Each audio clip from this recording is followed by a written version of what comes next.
નમસ્કાર મિત્રો, આજે આપણે આ વિડીયોમાં હોળી વિશે નિબંધ જોઈશું. તો ચાલો જોઈએ. હોળી ફાગણ મહિનાની પૂનમના દિવસે મનાવવામાં આવે છે. હોળીનું ધાર્મિક મહત્વ છે. હિરણ્યકશિપુ નામે એક અસુર રાજા હતો. તેનો દીકરો પ્રહલાદ ભગવાનનો ભક્ત હતો. તેના પિતાને તે ગમતું ન હતું. તેમણે પ્રહલાદને ઘણું સમજાવ્યું, પણ તેણે ભગવાનની ભક્તિ છોડી નહીં. આથી તેના પિતાએ તેને મારી નાખવા ઘણા પ્રયત્નો કર્યા, પણ પ્રહલાદ મળ્યો નહીં. પ્રહલાદની ફોઈ હોલિકા હતી. એ ચિતામાં બેસે તો તેને આગની અસર ન થાય.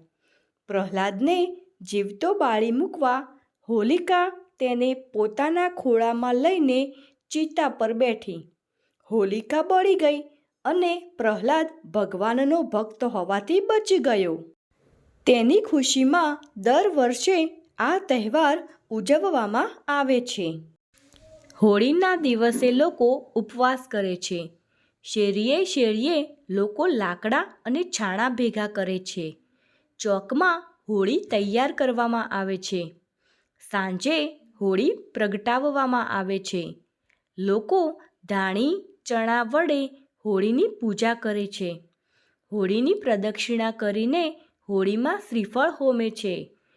પછી લોકો મિષ્ટાન જમે છે. હોળીનો બીજો દિવસ ધૂળેટી તરીકે ઓળખાય છે.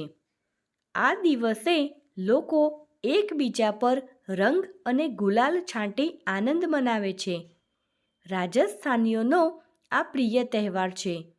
કેટલાક રાજસ્થાનીઓ હોળીનો તહેવાર મનાવવા પોતાના વતન રાજસ્થાનમાં જાય છે. હોળી રંગ, રાગ અને આનંદ ઉલ્લાસનો તહેવાર છે.